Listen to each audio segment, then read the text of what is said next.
Hello बच्चों, नमस्कार।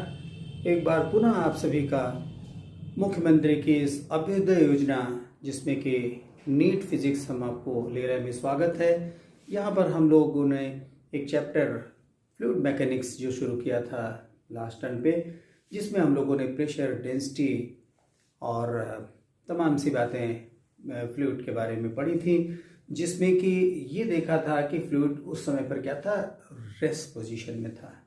अभी यहाँ पर हम लोग बात करने जा रहे हैं आज फ्लो ऑफ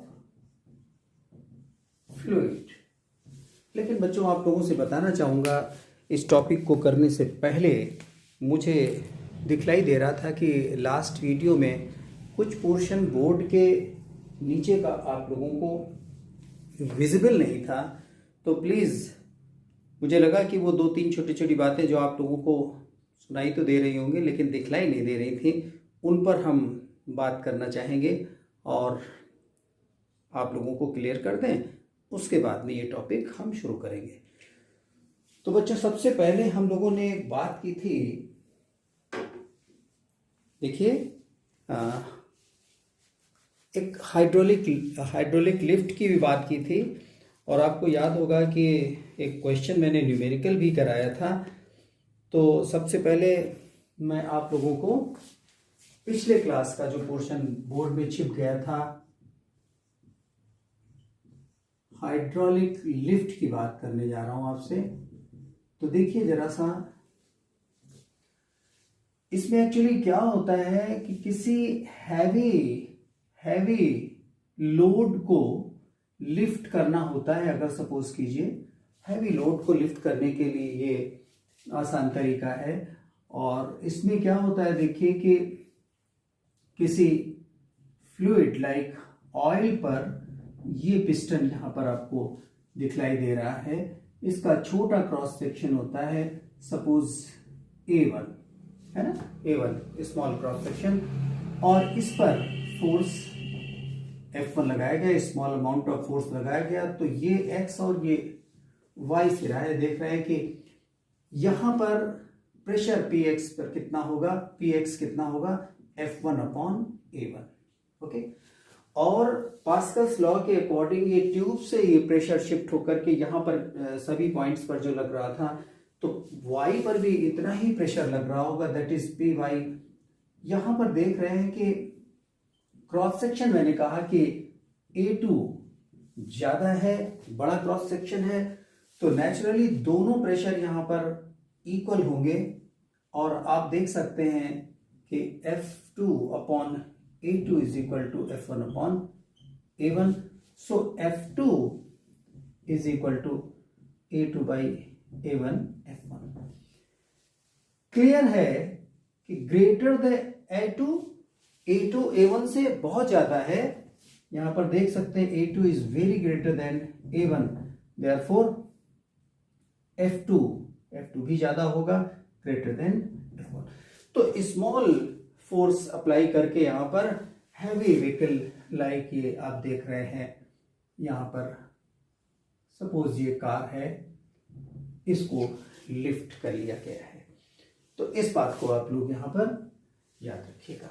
छोटा सा प्रेशर देते हैं, पैडलिंग कर देते हैं जरा सा, और ये इस तरफ से, तो बस वहां पर क्रॉस सेक्शनल एरिया बढ़ा दिया तो फोर्स ज्यादा लगेगा, बिकॉज ये प्रेशर दोनों जगह पर सेम है।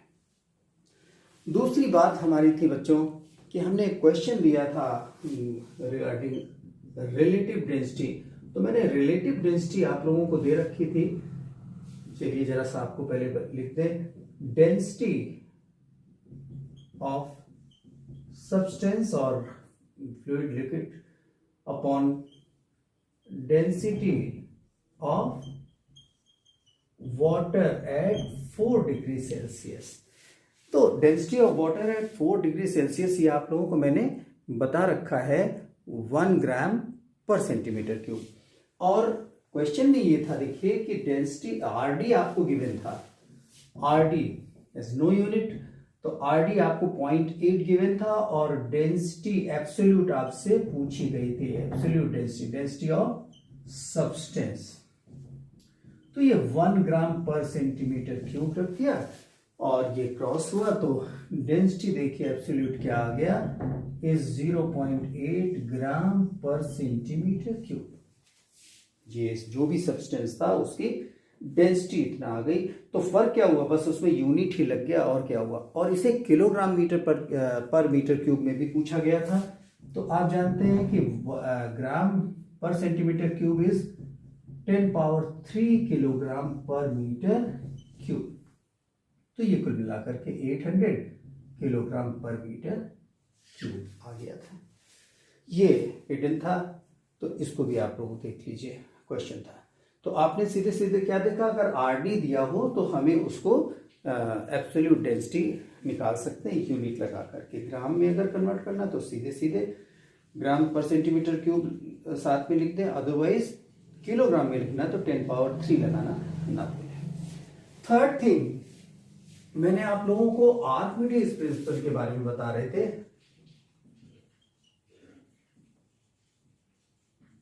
आर्किमिडीज प्रिंसिपल,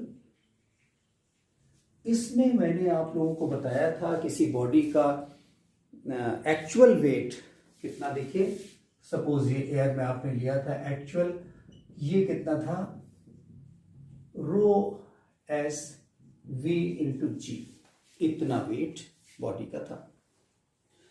और यहां पर देखिए जब ये किसी लिक्विड में डाल दिया गया तो इस पर अपथ्रस्ट लगा, और अपथ्रस्ट कितना था, वेट ऑफ लिक्विड डिस्प्लेस, तो कितना rho L same volume into G. और अब बात आ रही थी एपरेंट वेट की, तो कितना एपरेंट वेट उसका हो गया, दैट इज वेट जो एक्चुअल था minus weight of liquid displace या फिर अपथ्रस्ट। तो एक्चुअल वेट यहां पर कितना, rho S V into G minus weight of liquid, liquid density रखेंगे, वॉल्यूम तो सेम ही था। और यहां पर ये रो एस आपने कॉमन, सॉरी वी जी आपने कॉमन ले लिया, तो ये हो गया rho S minus rho L, that is rho S को भी अगर आपने यहां पर लिख लिया 1 minus rho L upon rho S. अब आप ध्यान दे सकते हैं कि ये क्या है, एक्चुअल वेट है। तो W एपरेंट कितना हो गया, W apparent is equal to W actual within bracket 1 minus rho L upon rho S. इस बात को याद रखिएगा, अभी तो दिख रहा होगा आप लोगों को। ओके, तो बच्चों ये जो बातें छूटी हुई थी इनके बारे में थोड़ा डिस्कशन कर लिया। अब हम आप लोगों को बताना चाहेंगे स्टेडी फ्लो और स्ट्रीमलाइन के बारे में बात करेंगे। तो liquid which is in motion उसके बारे में बात करेंगे। और आपको बताएं कि सपोज कीजिए कि कोई लिक्विड किसी ट्यूब में फ्लो कर रहा है, और उसके लिए एक ध्यान में रखने की बात यह है कि स्टेडी फ्लो भी हो सकता है उसका और टर्बुलेंट फ्लो भी हो सकता है। तो स्टेडी फ्लो होने के लिए जो बातें हैं, स्टेडी फ्लो देखिए यहां पर हम लिक्विड के मोशन की बातें करने जा रहे हैं बच्चों। तो आप लोगों को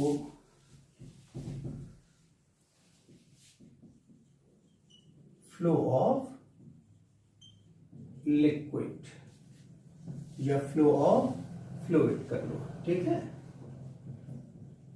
ये फ्लो ऑफ फ्लूइड। तो suppose we have a tube here like this, ये देख सकते हैं आप, ये ट्यूब है और इसमें पॉइंट ए है। अभी इस पॉइंट से जो भी फ्लूइड है उसके पार्टिकल्स जितने भी पास हो रहे हैं और उनका वेलोसिटी सेम है, अगर सेम है, particles passing through a point, okay, जो भी उसके ट्यूब का कोई एक पॉइंट ले लिया, वहां पर से जो भी पार्टिकल्स पास कर रहे हैं, अगर उनका वेलोसिटी सेम है तो इस तरह के हम लोग फ्लो को क्या कहेंगे, स्टेडी फ्लो कहेंगे। देखो स्टेडी फ्लो, स्टेडी फ्लो। दूसरा नाम इसका है स्ट्रीमलाइन। देखो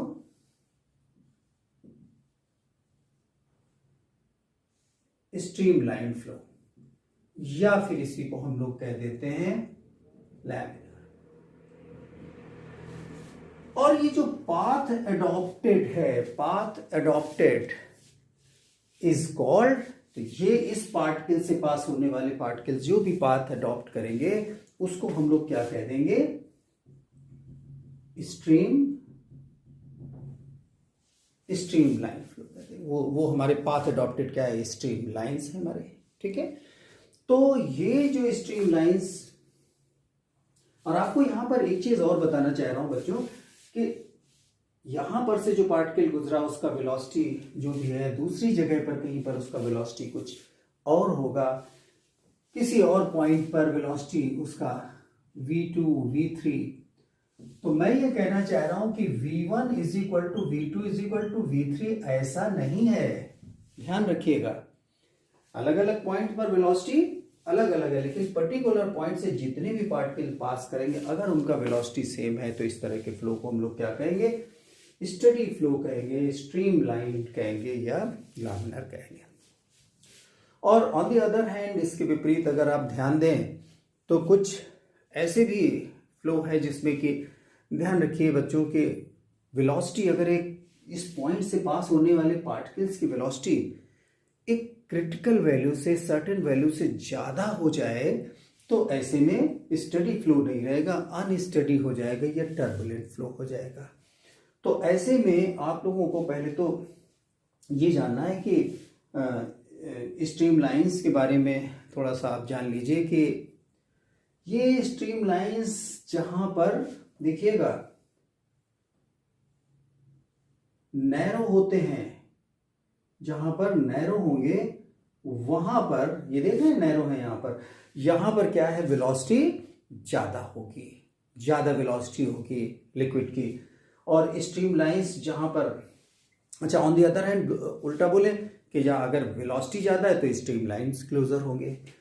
तो देखिएगा कि ये दोनों, ये स्ट्रीम लाइंस एक दूसरे को इंटरसेक्ट नहीं करते। अगर इंटरसेक्ट करेंगे तो दो डायरेक्शन हो जाएंगे, क्योंकि डायरेक्शन कोई टेंजेंट ड्रॉ करेंगे किसी पॉइंट पर, उसी से वेलोसिटी का डायरेक्शन निकलेगा। तो एक पॉइंट पर दो डायरेक्शन हो नहीं सकते, ठीक है।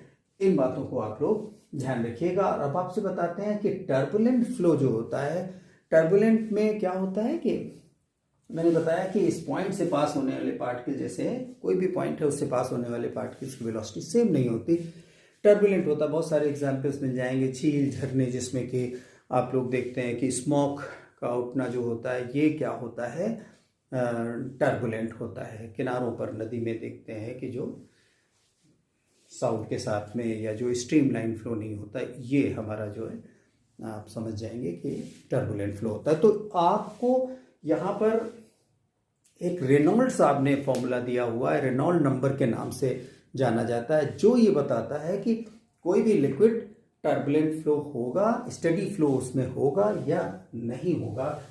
तो उसको आप लोग प्लीज यहाँ पर नोट कीजिए, जानना चाहिए आपको।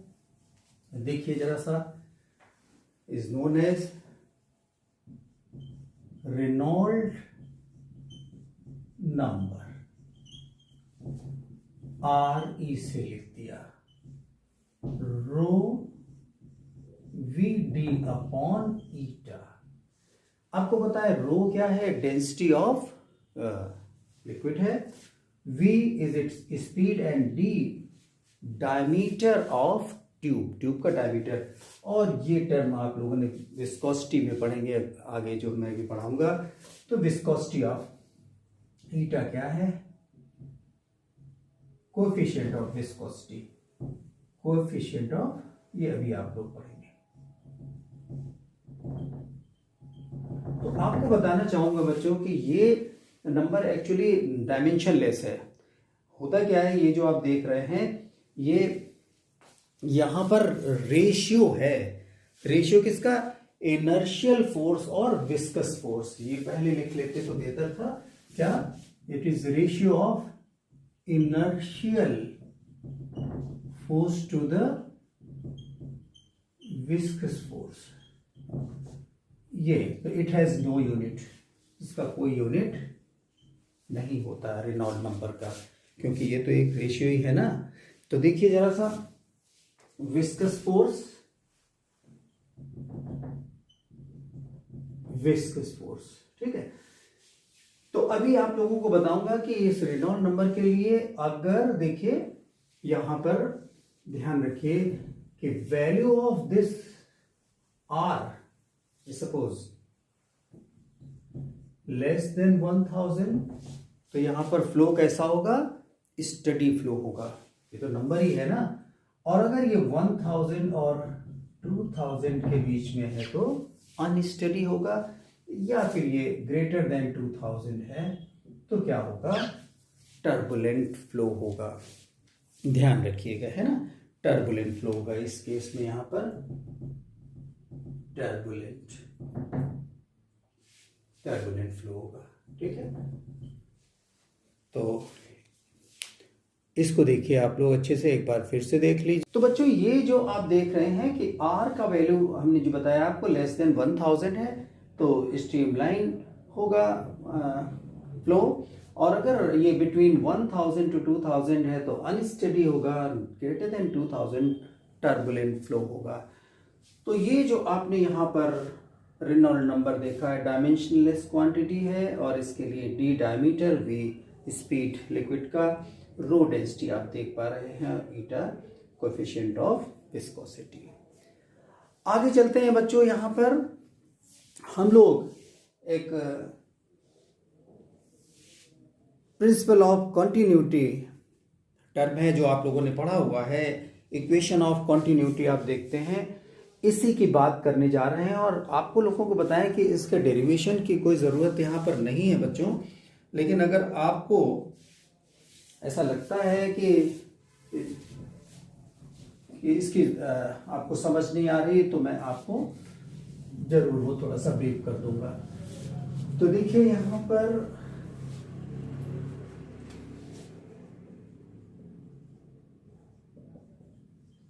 प्रिंसिपल ऑफ कंटिन्यूटी, ध्यान दीजिएगा।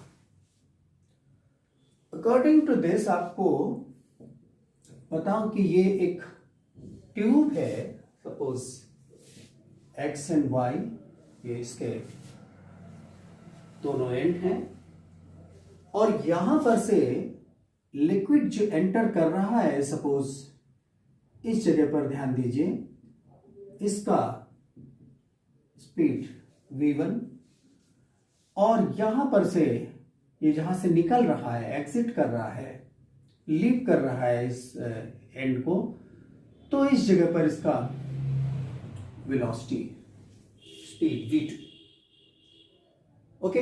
और ये क्रॉस सेक्शनल एरियाज इनके a1 and a2। According to this law, जितना मास यहां से, देखिए ये तो जितना मास यहां से एंटर कर रहा उतना मास यहां से एग्जिट भी करेगा, ठीक है। और अगर आप ध्यान दें कि पर सेकेंड कितना मास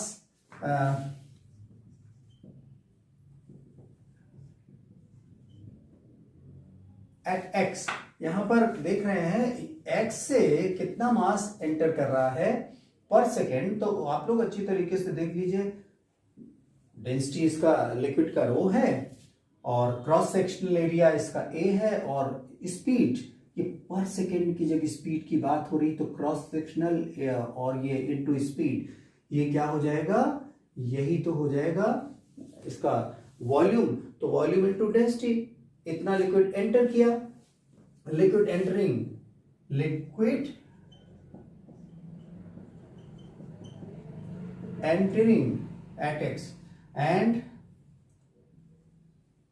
लीविंग y, तो y पर से कितना निकल रहा है, तो वहां पर भी देखिए इसी तरह से रो v2a2, because cross sectional area वहां पर a2 है, स्पीड यहां पर सेकेंड के लिए ले रहे हैं, तो ये speed into cross sectional area, volume into density. तो आप जानते हैं कि अंदर यहां पर लिक्विड कहीं कोई रुका नहीं रहेगा तो जितना एंटर करेगा एक क्रॉस सेक्शन से उतना ही लिक्विड दूसरे क्रॉस सेक्शन से कहीं से निकलेगा भी। तो इसके अकॉर्डिंग अगर आप देखें तो rho V1 A1 is equal to rho V2 A2, so rho cancel हुआ यहाँ पर V1 A1 is equal to V2 A2। ये बच्चों ये तो तब दिख रहा है कि अगर मान लीजिए ये क्या है, इनकम्प्रेसिबल स्ट्रीम लाइन फ्लो था इस लिक्विड का, और यहां पर नॉन विस्कस भी टर्म यूज किया गया है। लेकिन अगर यहां पर एक ऐसा लिक्विड ले जो नॉट इनकम्प्रेसिबल हो,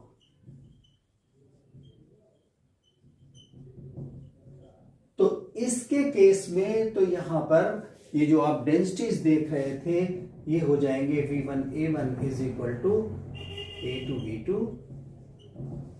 ये this is called principle of continuity. तो अकॉर्डिंग टू दिस हम लोग इसका यूज करेंगे cross sectional area into speed, another किसी क्रॉस सेक्शन A2 पर स्पीड V2, ये प्रोडक्ट इक्वल होंगे। ओके, तो अभी हम लोग यहाँ पर बच्चों आगे चल रहे हैं, बर्नौलीज थ्योरम को देखेंगे। आप लोगों ने बर्नौलीज थ्योरम को देखा हुआ है, वहां से ही हम बात शुरू कर रहे हैं। देखिए Bernoulli's theorem next topic. Okay, तो इसमें देखिए एक्चुअली बर्नौलीज थ्योरम किस पे, law of conservation of energy पर बेस्ड है। तो आप देखिए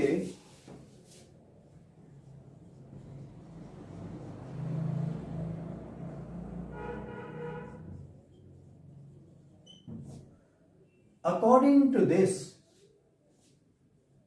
सम of pressure energy per unit volume and kinetic energy per unit volume,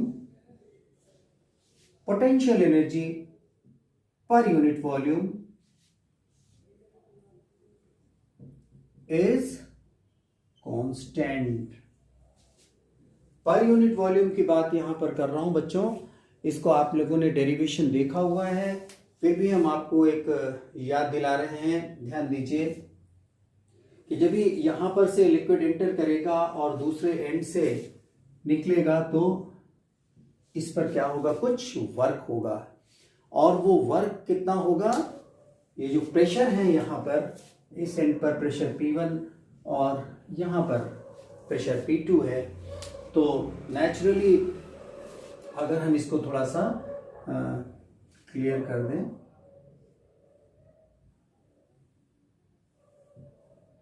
ये लीजिए, और इसकी हाइट ये H2 और ये H1 हाइट है, ठीक है।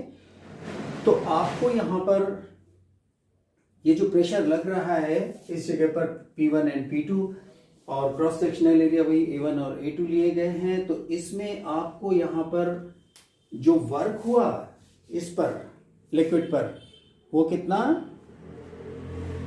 ये P1 minus P2 into volume. तो ये जो आपको मिल रहा है, और change in potential energy and kinetic energy वो आप लोग निकालेंगे। तो चेंज इन, देखिए चेंज इन पोटेंशियल एनर्जी कितना, डेल्टा U। तो पर यूनिट वॉल्यूम का केस दिया जा रहा है, अगर आप चाहें तो पहले इसको ले सकते हैं डेल्टा मास के लिए, उसके बाद में पर यूनिट वॉल्यूम के लिए। तो पर यूनिट वॉल्यूम के लिए अगर करते हैं तो यहां पर देखिए आप ले लीजिए, डेल्टा के क्या होगा, half m V2 square minus P1 square. ये यहां पर इसमें change in potential kinetic energy and change in potential energy delta m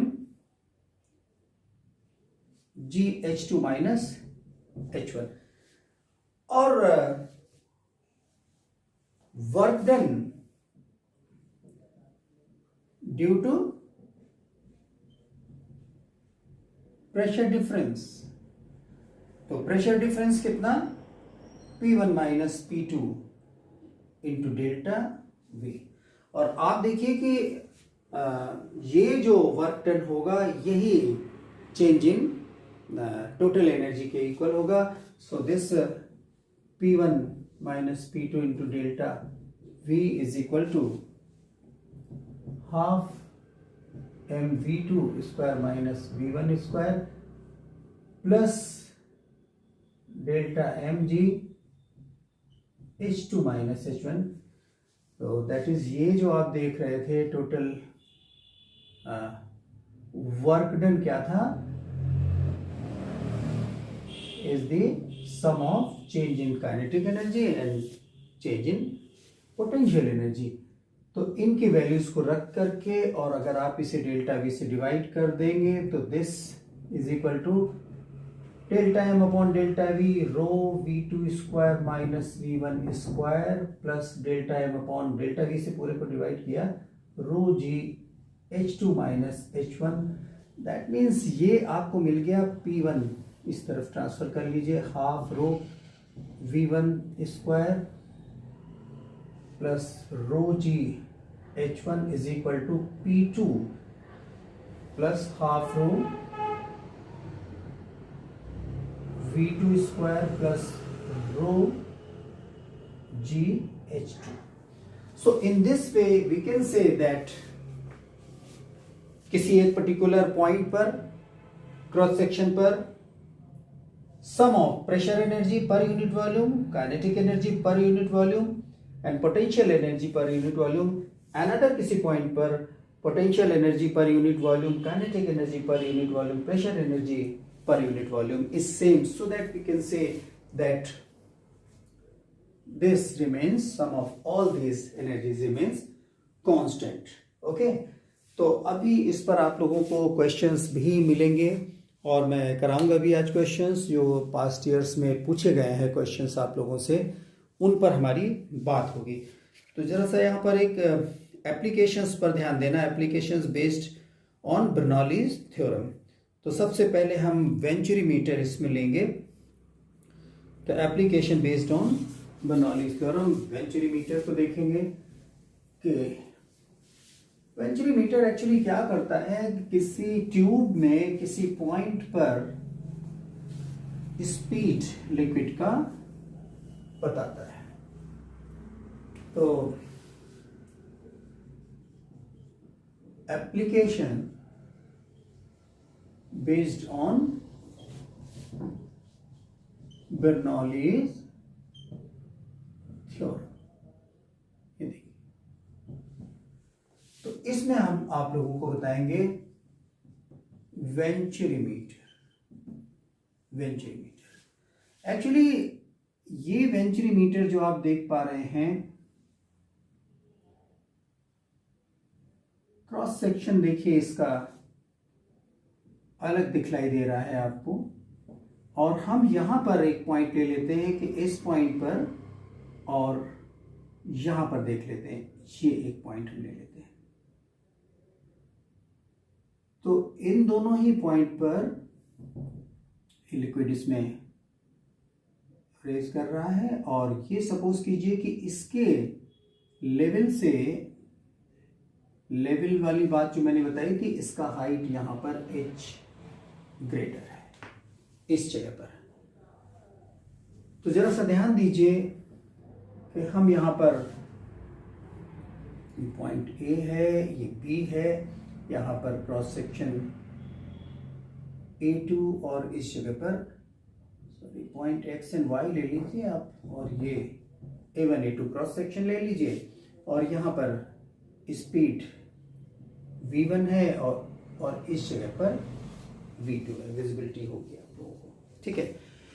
तो वेंचुरीमीटर से हम क्या कर रहे हैं कि किसी सर्टेन पॉइंट पर क्रॉस सेक्शन पर हम लोग लिक्विड का स्पीड फाइंड करना चाह रहे हैं। तो अभी देखिए कि दोनों ही पॉइंट पर स्पीड आपको A1 और V1 और V2 है, और ये हम लोगों को सपोज v1 स्पीड फाइंड करना है कि कितना स्पीड यहां पर इसका है। ठीक है, तो चलिए देखते हैं। सबसे पहले हम लोग कंटिन्यूटी इक्वेशन लगा दीजिए। तो कंटिन्यूटी इक्वेशन से क्या मिल जाएगा आपको, v2 फाइंड हो जाएगा। देखिए ये क्लियर होगा आपको यहाँ पर, ये v2। So a2 v2 is equal to a1 v1 और v2 is equal to a1 v1 upon a2, इसको ले लेते हैं। ठीक है, अब देखिए यहां पर हम लोग बर्नौलीज थ्योरम लगाते हैं। तो बर्नौली थ्योरम से देखिए क्या हो रहा है, एक्चुअली हाइट दोनों प्लेसेस का, दोनों ही पॉइंट का सेम है। h1 is equal to h2 है, so p1 plus half rho v1 square is equal to p2 plus half rho v2 square. तो यहां पर पोटेंशियल एनर्जी को हम लोग नहीं ले रहे हैं क्योंकि हाइट सेम है, इसलिए दोनों तरफ से कैंसिल आउट हो जाएगी। तो अभी देख लीजिए आप लोग, इसमें हम v2 को सब्स्टिट्यूट कर देंगे। सो p1 माइनस p2, ये जो मैंने v2 यहां पर निकाला था, this will become half rho v2 square minus v1 square और half rho this a1 square v1 square upon a2 square minus v1 square. That means half rho v1 square common लीजिए, so v1 square and here we will get a1 square upon a2 square minus 1। This is what, ये जो आपको pressure दिखलाई दे रहा है बच्चों, difference pressure का ये जो दिखलाई दे रहा है हमारे सामने, यही हमारे लिए क्या है यहां पर, इसको हम देखेंगे तो रो जी एच, ये जो एच हाइट ये यहां पर दिखलाई दे रही थी, इसी प्रेशर की हम लोग बात यहां पर कर रहे हैं। प्रेशर डिफरेंस दोनों प्लेसेस पर है, इस पॉइंट पर P1 है और यहां पर P2। तो ये अब देख लीजिए, इससे रो कैंसिल हुआ और ये आपको 2GH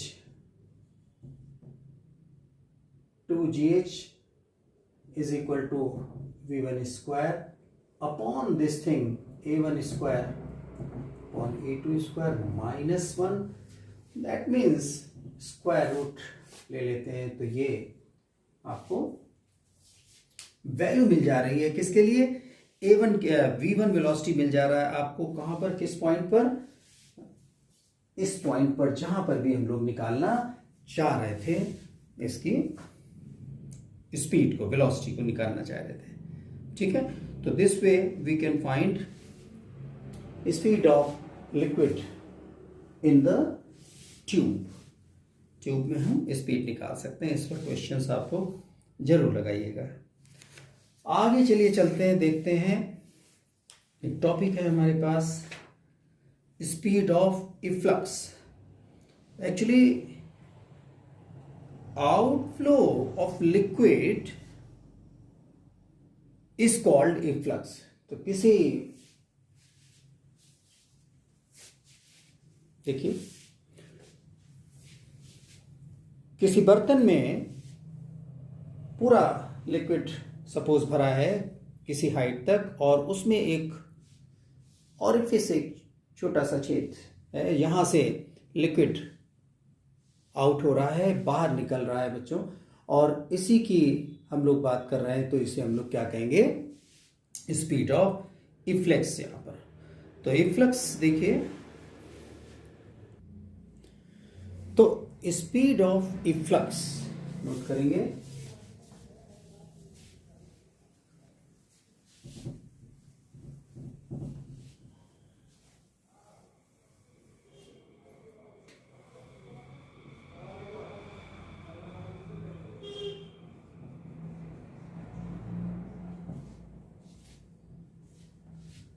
अभी देखिए ये h हाइट पर, जैसा कि मैंने बोला है, कोई लिक्विड फील्ड है इसमें, और ये ऊपरी सरफेस से स्मॉल h हाइट पर एक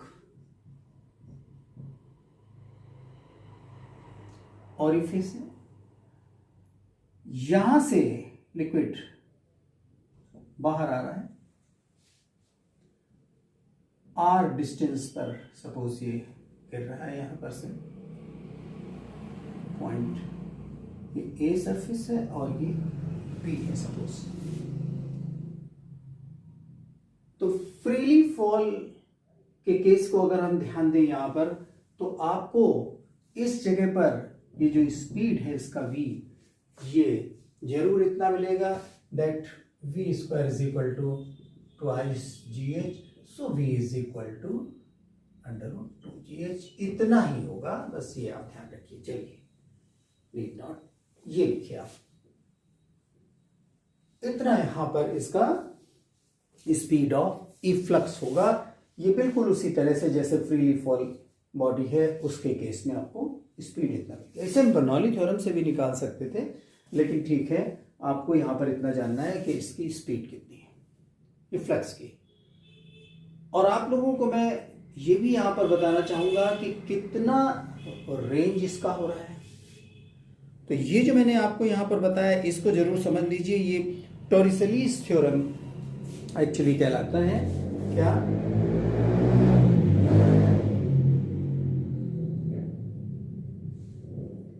टॉरिसेलीज थ्योरम।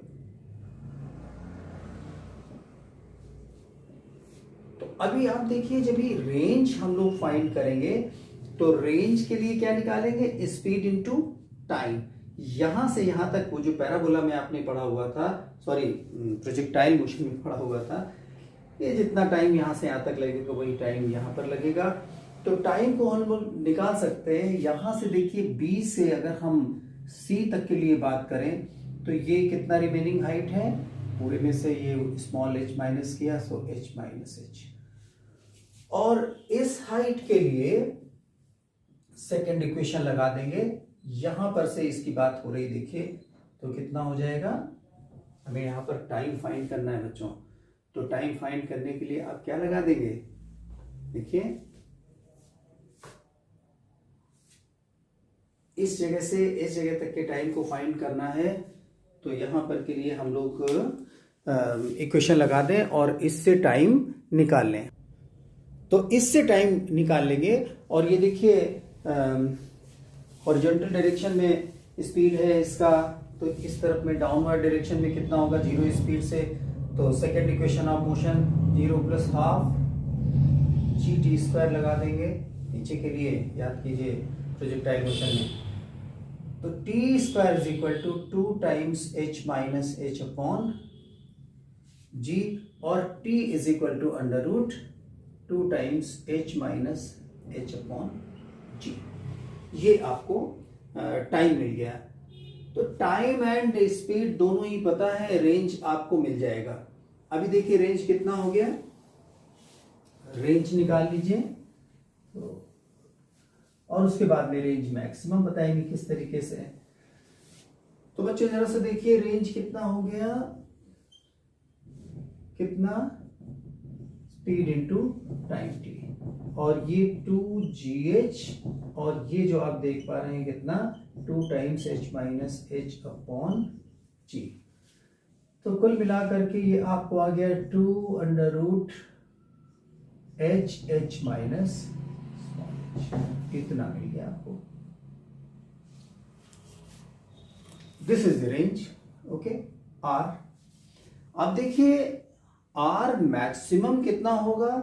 तो मैक्सिमम मिनिमा का कंडीशन लगा दीजिए। मैक्सिमम मिनिमा का कंडीशन लगाने के लिए पहले आप इसको स्क्वायर कर दीजिए। 4 टाइम्स h माइनस h², ये मैंने मल्टीप्लाई कर दिया और होल स्क्वायर कर दिया, तो 4 हो गया, रूट हट गया। तो अभी इसका आप differentiation with respect to h अगर कर देंगे तो ये मिल जाएगा आपको 4 टाइम्स, इसका h कांस्टेंट है, स्मॉल h के लिए 1 हो जाएगा जैसा कि आप लोगों को पता है, और ये इसका differentiation 2 small h। So for maxima minima क्या करते थे, मैक्सिमा मिनिमा, फॉर मैक्सिमा यहां पर ध्यान कीजिए कि डेरिवेटिव को इक्वल टू 0 कर देते थे। So D R square upon D H is equal to 0 रख दीजिए। और ये देखिए इसको आप एक मिनट रुकिए, हाँ तो चलिए इसको क्या, that is h minus 2h is equal to 0, so h is equal to h upon 2। तो इसका मतलब ये हो गया कि ये जो हाइट है या ऊपर से जो मैंने आपको बताया था, ये जो सरफेस से a और b के बीच का ये जो स्मॉल h है, इसका वैल्यू क्या होना चाहिए, टोटल जो लिक्विड भरा हुआ है उस हाइट का हाफ होना चाहिए। तो रेंज मैक्सिमम कितना हमें मिल जाएगा, देखिए मैक्सिमम रेंज कितना होगा, 2 टाइम्स अंडर रूट ये लगाइए, स्मॉल h की जगह पर कितना h अपॉन 2 और ये h minus h upon 2, that means ये कितना हो जाएगा ट्वाइस h बाई टू और ये कुल मिलाकर के हो गया सो h। तो जितना हाइट है लिक्विड का बॉटम से उतनी दूर जाकर के ये फॉल करेगा, गिरेगा, ठीक है। तो R maximum is equal to, ये याद रखिएगा, पूछा जा सकता है फ्लक्स के केस में, जबकि स्पीड आपको जो लिक्विड बाहर आ रहा है उसका पता ही है, और ऐसे केस में मैक्सिमम रेंज कितना होगा ये आपके सामने है। ओके, तो चलिए आगे बढ़ते हैं। अभी हम लोगों ने यहाँ पर मैक्सिमम रेंज भी देख लिया हुआ है, कुछ क्वेश्चन हमारे सामने थे उसकी बात हम करना चाह रहे थे, उसके बाद में कुछ विस्कोसिटी की भी बात करेंगे। तो बच्चों देखिए यहाँ पर एक क्वेश्चन है जो 19 में पूछा गया है मेरे ख्याल से, यस 19 नहीं 15 में पूछा गया, दूसरा क्वेश्चन और बताऊंगा। तो cylindrical tube of spray pump has radius r and one end of which has n fine holes। तो अभी देखिए इस न्यूमेरिकल को बच्चों, इसमें यहां पर स्प्रे के लिए जो यूज किया जाता है, जिसमें कि यहां पर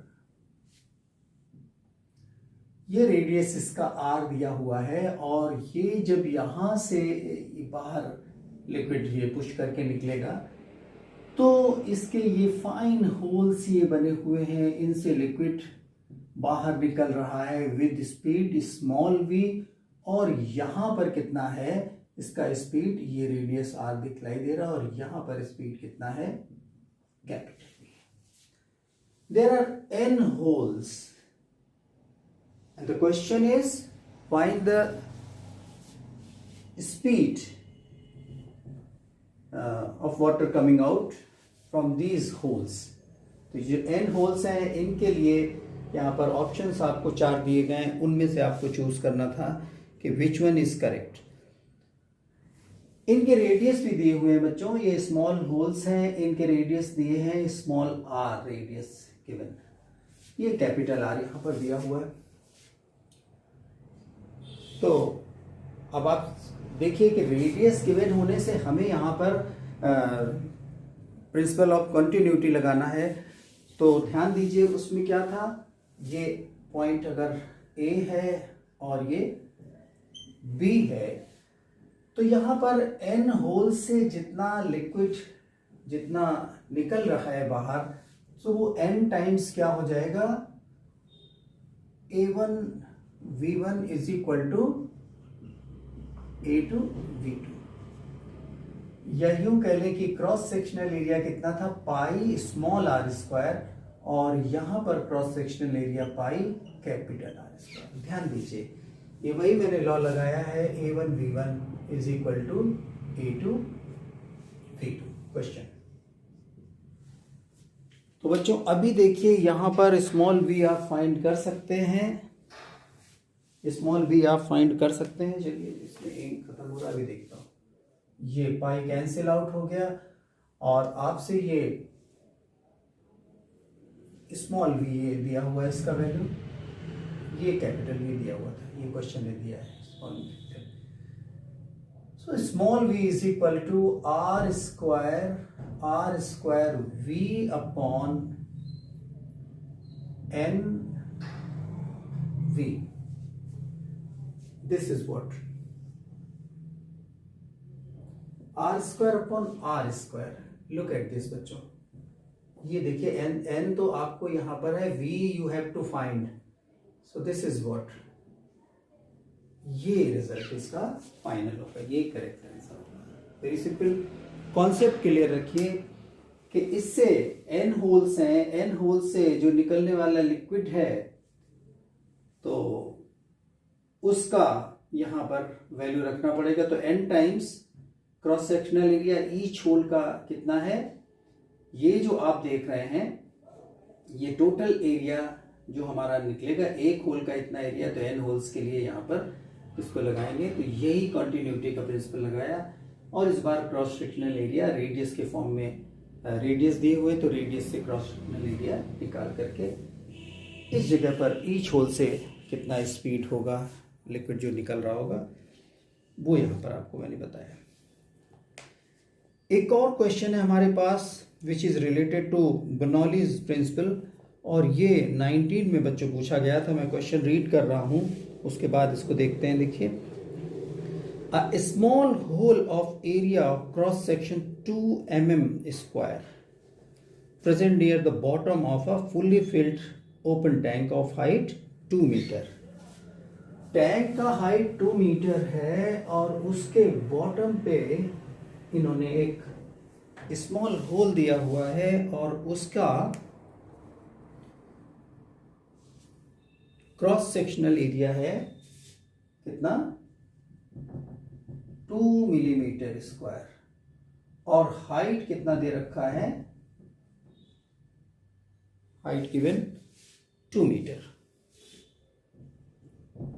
height of the tank is 2 metre and small hole of area at the bottom 2 mm square. The value of G given. Now the question is the rate of flow of water through the open hole. Rate of flow of water through the open hole. ये question आपसे यहाँ पर पूछा गया है। तो आपने यहाँ पर बताना है, सबसे पहले तो आपने क्या करना है, टॉर्सिली थ्योरम लगा करके स्पीड निकाल लेना है, और स्पीड निकाल लेने के बाद में आपने इसका रेट बताना है। तो रेट के लिए क्या कर देंगे आप, क्रॉस सेक्शनल एरिया से मल्टीप्लाई कर देंगे, तो वही जो रेट जो A into V, cross sectional area into V, ये लगा देंगे आप लोग तो निकल आएगा। तो सबसे पहले आप लोग क्या लगा दीजिए इसमें, V is equal to 2GH। ये नीट में पूछा गया क्वेश्चन है 2019 में। क्वेश्चन देख लीजिएगा, मैं यहाँ पर आपको ब्रीफ कर दिया हूँ कि किसी टैंक में नियर बॉटम, ये टैंक है जो 2 मीटर की हाइट तक लिक्विड भरा हुआ है इसमें, और यहाँ पर एक होल है जिससे कि लिक्विड निकल रहा है। तो इसका पहले तो आप स्पीड निकालिए, स्पीड कितना 2GH, so 2 into G value is given 10, I think 10 is given, yes, and height 2 metre is given. तो अभी आप देखिए ये कितना निकल आ रहा है, दैट इज 3.16 अंडर रूट को रखिए, तो आपको ये मिल रहा है 6.32 मीटर पर सेकेंड। ओके, तो ये आपने क्या निकाल लिया, अभी ये तो आ गया, V आ गया। फ्रॉम इक्वेशन ऑफ कॉन्टिन्यूटी लगा दीजिए, तो from the equation of continuity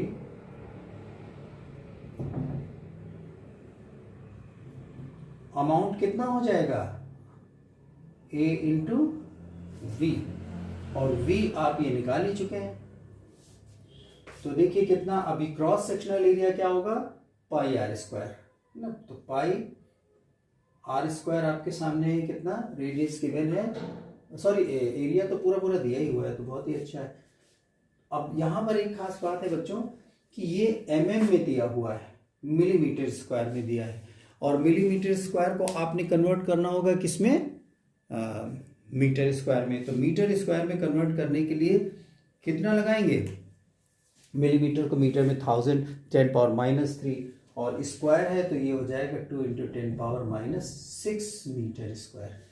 तो इसी से मल्टीप्लाई कर दिए 10⁻6 metre square, and this one is 6.32 metre per second. तो अभी ये हो जाएगा कुल मिला करके 4, 6 and 12 × 10⁻6 दैट इज, और ये कितना हो रहा है 2, तो 1.264 × 10⁻5। ये आपको ऑप्शंस जो दे रखे हैं उनमें से आपको एक हिट करना था, एंड दिस इज व्हाट, इतना ही दे रखा है उन्होंने, दिस वन ऑप्शन में ये दे रखा है, तो मीटर स्क्वायर मीटर क्यूब पर सेकेंड। रेट ऑफ, ये जो रेट है एक्चुअली क्या है, वॉल्यूम पर सेकेंड जो बाहर निकल रहा है इससे, उसी को पूछा जा रहा था आपसे। तो ये एक और क्वेश्चन आपके सामने था। ओके,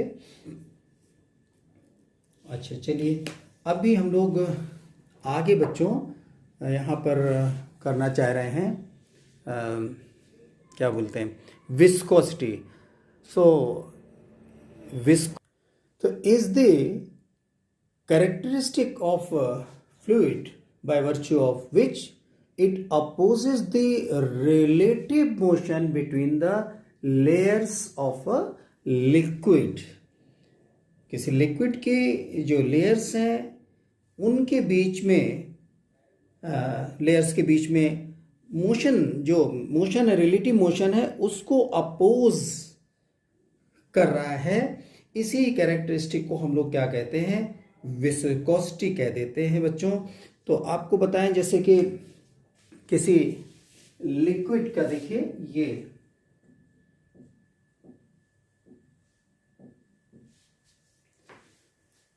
ये लेयर्स हैं, आप जानते हैं कि इसकी भाई देखिए किसी बकेट में पानी को लिया आपने, लिक्विड को घुमा दिया, और घुमाने के बाद क्या हो रहा है, वो धीरे धीरे करके रुक रहा है। तो देयर इज अपोजिंग, कोई ऐसा फोर्स है जो कि उसकी लेयर्स के बीच में रिलेटिव मोशन उसको क्या कर रहा है, अपोज कर रहा है, रोक रहा है। तो that characteristic is known as viscosity of liquid. और आप लोगों को बताऊंगा कि ये जो इंक ले लो बच्चों, प्रॉब्लम हो रही। तो अभी ये जो किसी लिक्विड के लिए हम ले रहे हैं कि दो लेयर्स के बीच में अगर डिस्टेंस सपोज कीजिए कि कितना है, डेल्टा, सॉरी dy ले लेते हैं, और इनके बीच में हम देख रहे हैं कि फोर्स कितना। सबसे पहले वेलोसिटी ग्रेडियंट की बात करेंगे। तो वेलोसिटी ग्रेडियंट आप लोग अच्छी तरीके से जानते हैं, change in velocity between two layers upon distance between the two layers, this is what velocity gradient. तो देखिए ये जो लिक्विड के लिए मैंने लिया हुआ है, तो यहाँ पर लेयर्स ले लिए। तो नेचुरली आप जानते हैं कि जैसे जैसे देखिए नीचे से ऊपर को हम लोग बढ़ रहे हैं, तो क्या हो रहा है कि वेलोसिटी, एरो से देखिए मैंने एरो बनाए हुए, तो एरो बढ़ाते जा रहे हैं, तो ये वेलोसिटी क्या हो रही है, ऊपर की तरफ में बढ़ रही है। आपने फील भी किया होगा ऐसा कि किसी भी रिवर में अगर आप खड़े हुए होंगे तो आपको लगेगा कि अपर पोर्शन में बहाव ज़्यादा है, देन लोअर वन। तो यहां पर सपोज कीजिए कि ये दो लेयर्स ले लिया जिनके बीच में डिस्टेंस ये dy है, और यहां पर स्पीड अगर इसका v है तो ये दिस प्लस dv। तो ये जो आप देख पा रहे हैं कि जितना डिफरेंस है ये वेलोसिटी ग्रेडियंट कितना dv बाई dy। एक्चुअली बच्चों ये एक टर्न हमको और मिलना है और उस कल के टर्न में सरफेस टेंशन पूरा चैप्टर ही फिनिश करना है। तो अभी हमें ये सारे टॉपिक कवर कर लें। बहुत सारे एग्जाम्पल्स आप लोगों से डिस्कशन करना चाह रहे हैं, लेकिन वो पॉसिबिलिटी देखते हैं अगर बनती है तो अभी आप लोग उस करते हैं। क्लास 12 में आपने किया भी हुआ है ये सारी चीज़ें, तो बेसिक चीज़ें जो आप लोगों ने उसकी कर ली हैं उस पर हम लोग यहाँ पर टाइम अभी नहीं दे रहे हैं। ये समझ करके चल रहे हैं कि आप लोगों ने इतना कुछ किया ही हुआ है। क्लास 12 और 11th की बात जो थी, लेकिन फिर भी उसको हम जरा सा ब्रीफ करेंगे। तो ये वेलोसिटी ग्रेडियंट। अब ये जो लेयर्स के बीच में फोर्स लग रहा है, फ्रिक्शनल फोर्स, ये जो अपोज कर रहा है मोशन को, and this one is directly proportional to the area. जो लेयर्स हैं उनके बीच के एरिया के directly proportional, and this one also dv by dy, velocity gradient. Combining these two we get this a dv by dy, and यहां पर देखिए ये प्रोपोर्शनैलिटी साइन हटा रहे हैं तो एक कांस्टेंट यहां पर ईटा लगा रहे हैं बच्चों। This constant eta is known as coefficient. देखिए ये जो ईटा है एक्चुअली यही है coefficient of viscosity, and this negative sign shows that this force opposes the motion. ये अपोजिट डायरेक्शन में लग रहा है। Negative sign shows that the force opposes the motion.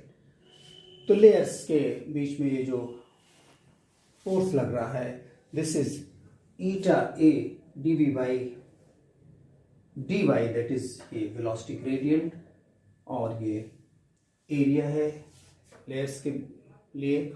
ईटा यहाँ पर जानना है कोएफिशिएंट ऑफ विस्कोसिटी, और इसका देखिए नोट कीजिए जरा सा। यूनिट भी हम आप लोग बता दें, यूनिट इससे आप निकालना चाहें तो बहुत आसानी से निकल आएगी। ये न्यूटन है, मीटर स्क्वायर है, metre per second upon metre, तो ये मीटर कैंसिल हुआ, पर सेकेंड बचता है, और ये इस तरफ में क्रॉस हो जाएगा तो आपको मिल जाएगा न्यूटन इंटू सेकेंड और पर मीटर स्क्वायर।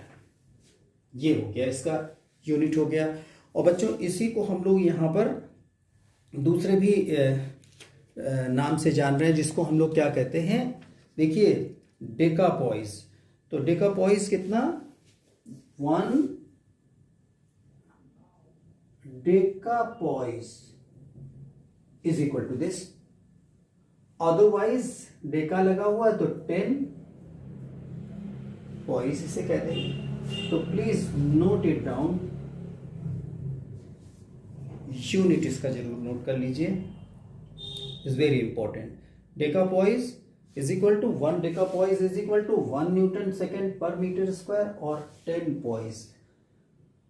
और अगर आप इसका डायमेंशनल फॉर्मूला लिखना चाहते हैं तो वो भी लिख लीजिए। तो कितना हो जाएगा,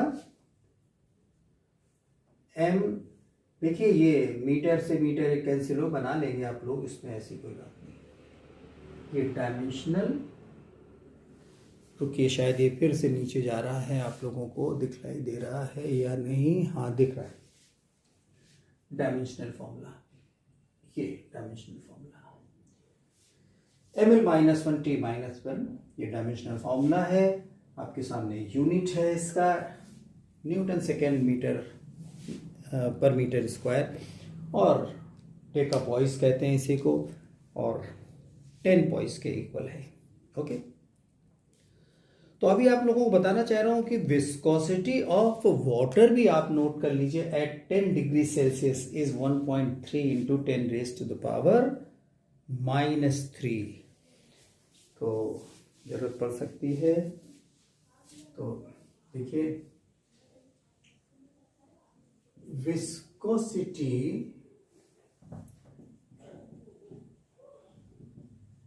of water at 10 degrees Celsius is 1.3 into 10 power -3 newton second metre square. ये नोट कर लीजिए, ठीक है। तो चलिए आगे चलते हैं बच्चों। अच्छा, एक और नाम से आप जान लीजिए। देखिए इसे हम लोग ध्यान दे लीजिए, इसे हम लोग क्या क्या बना सकते हैं, पास्कल इंटू सेकेंड भी कह सकते हैं इसे। देख लीजिएगा, ये जरूरी है, कहीं पूछा जा सकता है। पास्कल इंटू सेकेंड बना करके आप देख लीजिए। अरे भैया न्यूटन पर मीटर स्क्वायर है, न्यूटन पर मीटर स्क्वायर क्या होता है, pressure. Newton per metre square pressure into second, तो पास्कल प्रेशर के लिए पास्कल इंटू सेकेंड भी इसे कह सकते हैं। Please note it down, note कर लीजिए इसे आप, ये बातें जरूरी हैं। नाउ आगे चलते हैं बच्चों। देखिए flow of liquid through a cylindrical pipe, flow of liquid through a cylindrical pipe, इस पर चर्चा करेंगे हम लोग। देखिए तो किसी सिलिंड्रिकल पाइप में उसके एक्सिस से किसी डिस्टेंस पर हम स्पीड निकालना चाह रहे हैं, तो इसके लिए आपको सीधा बिल्कुल याद रखना है फॉर्मूला।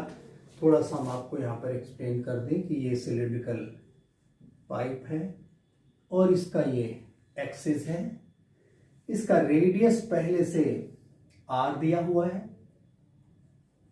क्रॉस सेक्शन है इसका रेडियस, और यहां से एक्सिस से आर डिस्टेंस पर, ध्यान दीजिएगा बच्चों, आर डिस्टेंस पर हम लोग स्पीड निकालना चाह रहे हैं। और आपको बताना चाह रहा हूं कि सेंटर पर स्पीड सबसे ज्यादा होती, एक्सिस पर स्पीड पाइप में सबसे ज्यादा होती है, और किनारों पे जैसे जैसे जाते हैं स्पीड कम होती जाती। कुछ इस तरीके से मैं आपको दिखलाई दे रहा हूँ। देखिए ये यहाँ पर स्पीड ये ज़्यादा है और किनारों पर बिल्कुल पाइप के बिल्कुल कम होती है। तो यहाँ पर हम यहाँ से स्मॉल आर डिस्टेंस पर स्पीड निकालना चाह रहे हैं। तो flow of liquid through a cylindrical pipe में आर डिस्टेंस पर स्पीड v को फाइंड करना चाह रहे हैं। ये सपोज स्पीड कितना यहां पर स्मॉल v है। तो देखिए flow of liquid through a cylindrical pipe of radius, चल रेडियस ऑफ पाइप कितना r, और let v is the speed at a distance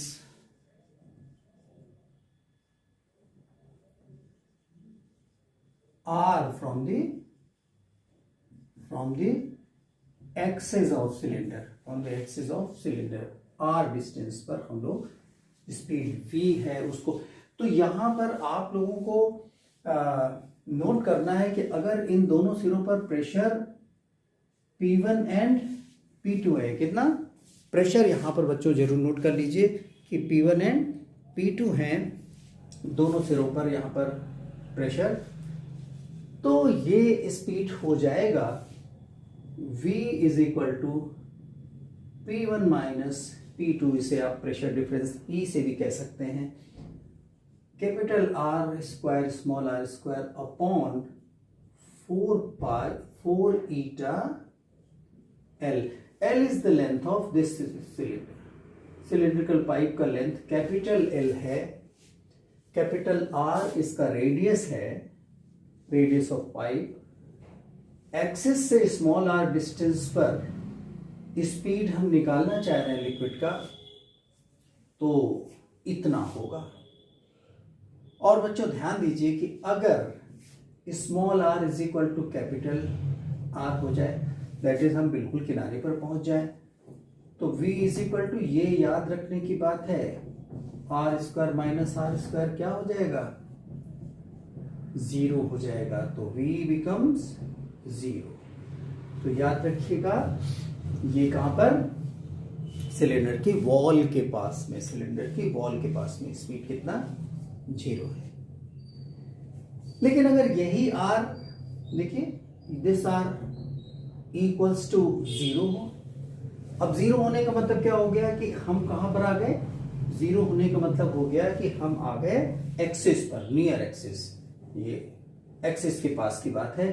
तो यहां पर देख सकते हैं P1 माइनस P2 और दिस R माइनस 0, तो ये मैक्सिमम होगा, ये क्या होगा, V मैक्सिमम होगा, that is V maximum. Negative वाला पोर्शन ही गायब हो गया, तो पूरी तरीके से इसमें देखिए नेगेटिव वाला पोर्शन नहीं रहा, तो V मैक्सिमम, ये ध्यान रखिएगा, P1 minus P2 R square, P1 minus P2 R square upon 4 ईटा L, इतना होता है।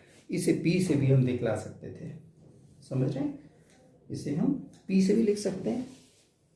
ये जो डिफरेंस है, दिस इज व्हाट, सभी जगह पर हम P लिख सकते थे। सो P R स्क्वायर अपॉन 4 पाई 4 ईटा L, ये इतना V मैक्सिमम। अब जरा सा ध्यान दीजिए, इसी में हम आप लोगों को एक और बात बताना चाह रहे हैं, that if V the volume of the क्या बोलेंगे, V be the volume flowing in time t, in time t में V वॉल्यूम फ्लो कर रहा है, तो यहां पर हम लोग इसका रेट भी निकाल सकते हैं। जरा सा ध्यान दीजिए, रेट का मतलब अभी आपको बताऊंगा, इलेक्ट्रिसिटी से कंपेयर करूंगा, तो करंट जो I is equal to V by R होता है, उसी से इसको हम कंपेयर करेंगे।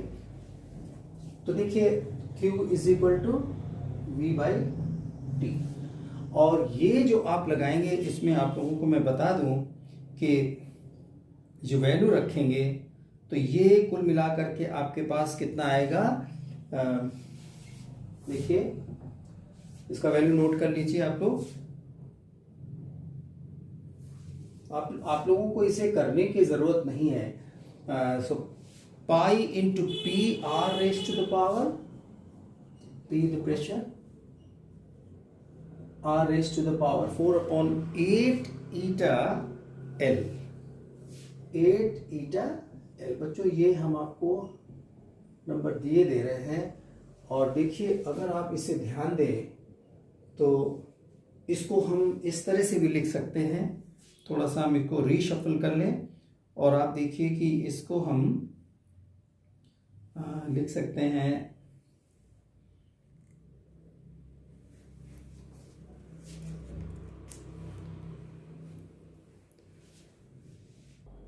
तो क्या लिख सकते हैं इसको हम यहाँ पर बच्चों, ये जो R है एक्चुअली ये क्या है, ये कैपिटल R हमने लिया था, तो कैपिटल R अगर स्मॉल r होता तो स्मॉल r लिखते, तो कैपिटल R। तो इसे हम कैसा लिख सकते हैं, P अपॉन 8 ईटा, अभी बता रहा हूँ क्यों ऐसा कर रहा हूँ, मैंने आपको बताया था कुछ देर पहले, pi R raise to the power 4। और अगर आप देखें तो यही क्या है, इसको कंपेयर कीजिए, अगर हम इसे रेसिस्टेंस का नाम दे रहे होते, तो ये जो रेसिस्ट कर रहा है लिक्विड के फ्लो में, ये ध्यान दे लीजिए, तो P इज इक्वल टू क्या होता, Q इंटू R, और इसे जरा सा कंपेयर कीजिए, V is equal to I R जैसे हुआ करता था, तो यहां पर I क्या था, करंट था, इलेक्ट्रिक करंट, और ये जो देख रहे हैं Q यहाँ पर, इसका करंट है, ये जो फ्लो हो रहा है इसका करंट है फ्लो का।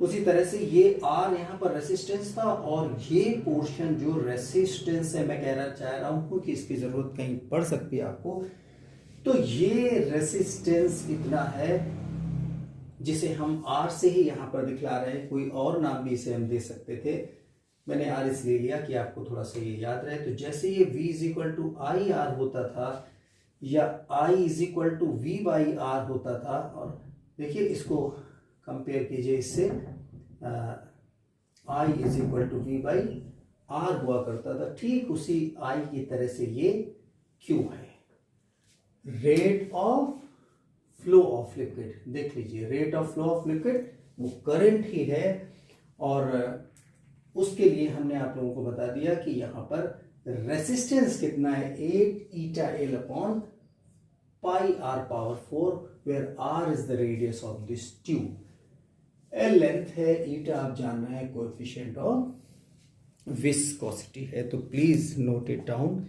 ये छोटी सी बात जरा सा इंपॉर्टेंट लग रही है मुझे, ठीक है। तो अभी बच्चों हम लोग यहाँ पर अगला टॉपिक एक और करने जा रहे हैं, उसको भी देखिए। आप लोगों ने पढ़ा हुआ है, स्टोक्स लॉ के नाम से जान रहे हैं, है ना। कॉम्बिनेशन ऑफ कैपिलरीज, इनको आप देख लीजिएगा, थिन ट्यूब्स हैं जिनकी बात हो रही, उनके कॉम्बिनेशन पैरेलल और सीरीज में, इसको देख लीजिएगा, समझ में बिल्कुल आ जाएगा। So the very important topic we have here, Stokes law, आपने पढ़ा भी हुआ है, इस पर थोड़ी सी टर्मिनल वेलोसिटी की हम लोग बात भी कर लेंगे। तो देखिए जरा सा, स्टोक्स लॉ को हम लोग करते हैं, और यहाँ पर ये टर्म आपको अपने कंप्यूटेशन के हिसाब से याद रखने हैं, इन पर बेस्ड क्वेश्चन लगाइए। देखिए ये टॉपिक बिल्कुल तैयार हो जाएंगे और कहीं आपको इसमें दिक्कत नहीं आएगी। तो बच्चों देखिए यहाँ पर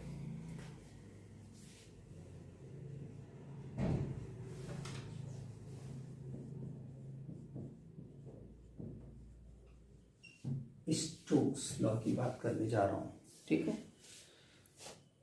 तो देखिए, जब भी कोई ऑब्जेक्ट किसी लिक्विड के थ्रू मूव करता है, जब कोई ऑब्जेक्ट किसी लिक्विड के थ्रू मूव करता है बच्चों, तो एक्सपीरियंस करता है क्या, विस्कस फोर्स एक्सपीरियंस करता है। आप कभी भी किसी पानी में कोई आप कॉइन डालते हैं या कुछ बॉल डाल देते हैं, तो देखिए क्या है, एक कांस्टेंट स्पीड से नीचे की तरफ में, कांस्टेंट वेलोसिटी से धीरे धीरे नीचे को जाने लग जाता है। तो यहाँ पर क्या है, विस्कस फोर्स एक्चुअली इसमें लग रहा है, और किस डायरेक्शन में, which acts in the opposite direction, ऊपर की तरफ में फोर्स लग रहा होता है, इसीलिए वो धीरे धीरे नीचे को जाने लग जाता है, ठीक है। तो ये जो फोर्स लग रहा होता है, इसको हम लोग यहाँ पर 6 पाई ईटा आर वी, आप लोगों ने पढ़ा भी हुआ है, एफ इज इक्वल टू, जहां पर कि आर इसका रेडियस है बॉल का, और देखिए formula for this viscous force कितना, एफ इज इक्वल टू, मैंने बताया आप लोगों को 6 पाई ईटा आर वी, और ये किसी लिक्विड में आर रेडियस का यहां पर छोटा सा बॉल वी वेलोसिटी से चला जा रहा था, कोएफिशिएंट ऑफ विस्कोसिटी लिक्विड की ईटा है, तो इतना इस पर यहां पर क्या लग रहा है, विस्कस फोर्स लग रहा है। देखिए क्या, विस्कस फोर्स इतना लग रहा है इस पर, 6 पाई ईटा आर वी, डायरेक्ट इसको याद रखिए, इसमें कोई ऐसी बात नहीं है जो आप लोगों को बहुत ज़्यादा ध्यान देनी, बस ये याद रखिए कि इसका स्पीड ये v है, और रेडियस यहाँ पर इसका r गिवन है, eta is the coefficient of viscosity, eta तो जानते ही कोएफिशिएंट ऑफ विस्कोसिटी, तो फोर्स ये लग रहा है इस पर, ओके। तो अभी हम आप लोगों से टर्मिनल वेलोसिटी की बात करने जा रहे हैं बच्चों। तो यहाँ पर देखिए, टर्मिनल वेलोसिटी जब आप देखने जा रहे हैं, तो हम आपको एक चीज़ बताना चाहेंगे कि बॉडी नीचे को उसमें लिक्विड में ड्रॉप किया गया जा रहा है, तो इस पर क्या लगेगा, एक अपथ्रस्ट लगेगा ऊपर की तरफ को। लिक्विड का वेट जितना है, वॉल्यूम इसका होगा उतना लिक्विड डिस्प्लेस करेगा, उसका वेट जितना होगा ये अपथ्रस्ट ऊपर की तरफ के लगेगा, और बॉडी का अपना वेट नीचे की तरफ को लगेगा। तो बॉडी का वेट कितना हो जाएगा बताइए भाई, mg, और मास क्या है, वॉल्यूम इनटू डेंसिटी। वॉल्यूम क्या है, स्फेरिकल बॉल है तो 4/3 पाई आर क्यूब लग जाएगा, इनटू डेंसिटी रो, स्फेयर का डेंसिटी है जो यहाँ पर है, और इनटू जी, ये आपने लगा दिया। तो ये तो नीचे की तरफ को आ रहा है, और ऊपर की तरफ में अपथ्रस्ट एक तो लग रहा था लिक्विड डिस्प्लेस, उसका भी वॉल्यूम होगा 4/3 पाई आर क्यूब, और उसकी डेंसिटी कुछ और, सपोज किसी और लेटर से सिग्मा से दिखला लिया आपने, ठीक है। तो इसको आप देखिए कि ऊपर के डायरेक्शन में कौन कौन से फोर्स लग रहे हैं। एक ये लग रहा है विस्कस फोर्स लग रहा है, दूसरा अपथ्रस्ट लग रहा है, और नीचे के डायरेक्शन में फोर्स लग रहा है उसका अपना ओन वेट। सो कितना हो जाएगा देखिए, वेट ऑफ बॉडी और यहां पर wait of liquid displace plus viscous force. तो वेट ऑफ सॉलिड कह लीजिए, सॉलिड कितना हो गया 4/3 pi R cube rho into जी, और ये देखिए कितना लग रहा है यहां पर 4/3 पाई आर क्यूब। ये मैंने कहा था इसका डेंसिटी, लिक्विड का कुछ और है, प्लस 6 पाई ईटा आर बी। एक्चुअली हम लोग टर्मिनल वेलोसिटी निकालने जा रहे हैं, क्या टर्मिनल वेलोसिटी। तो टर्मिनल वेलोसिटी निकालने के लिए आपने यहां पर, आप देखिए क्या कर देंगे, आप इसको सॉल्व कर लीजिए। 6 पाई ईटा आर बी और 4/3 pi R cube rho minus sigma into G. कुल मिलाकर के देखिए ये आप कैंसिल आउट कर दीजिए, कितना हो जाएगा। सो V comes out to be 2/3, 3 = 9, R भी एक कैंसिल हो जाएगा, एक R कैंसिल होगा, सो R square rho minus sigma into जी अपॉन ईटा। एम आई राइट? यहाँ पर कुछ भी देख लीजिए कि मिस्टेक नहीं होनी चाहिए। 2/9 R square rho minus sigma upon eta into g, this is what terminal velocity, ये इतना वेलोसिटी इसका होगा, ठीक है। तो ये भी आपने नोट कर लिया, कैसे हुआ क्यों हुआ ये आप समझ पा रहे हैं। आगे चलिए चलते हैं।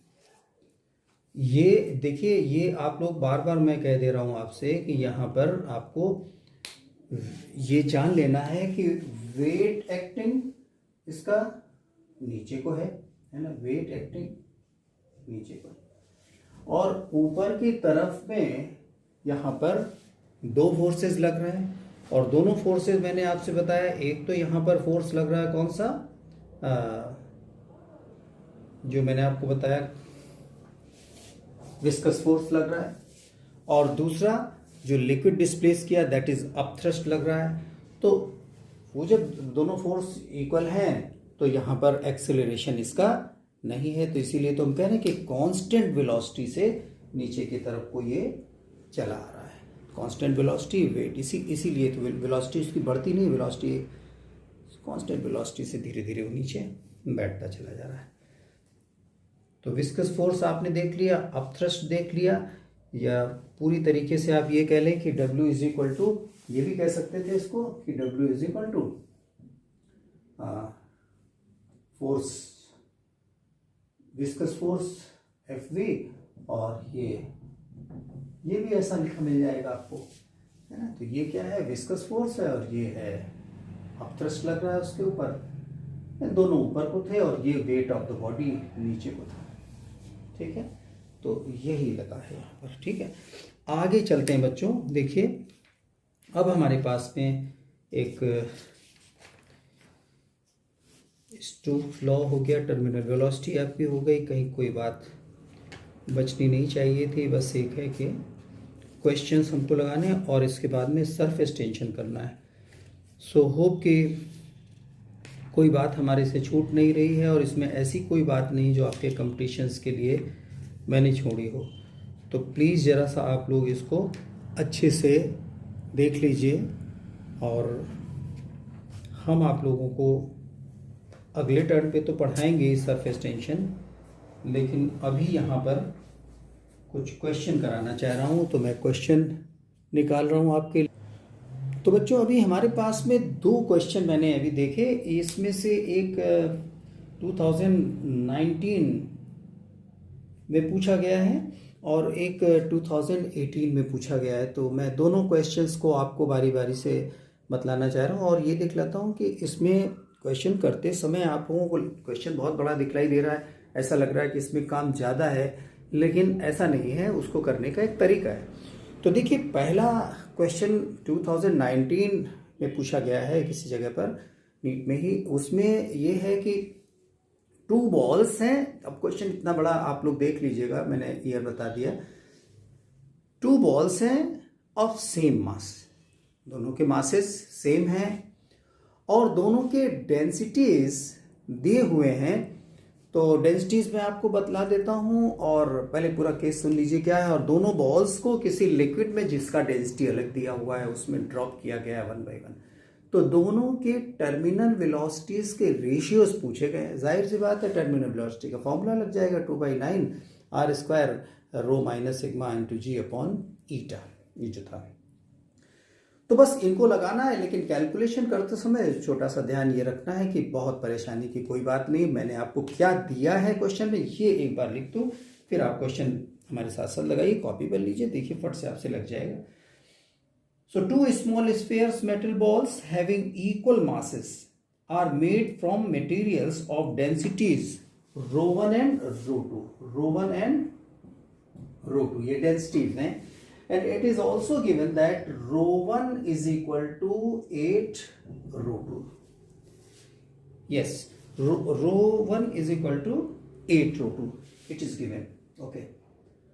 और दोनों ही balls को इनके रेडियाई दिए हैं, R1 is equal to 1 mm and R2 is equal to कितना 2 mm इस देखिएगा mm में दिया हुआ है, लेकिन मैं आपको दिखलाऊंगा यहाँ परेशानी की बात नहीं आएगी, बिकॉज रेशियो की बात हो रही है। और जिस लिक्विड में डाले जा रहे हैं उसका यहां पर वैल्यू दिया हुआ है कितना 0.1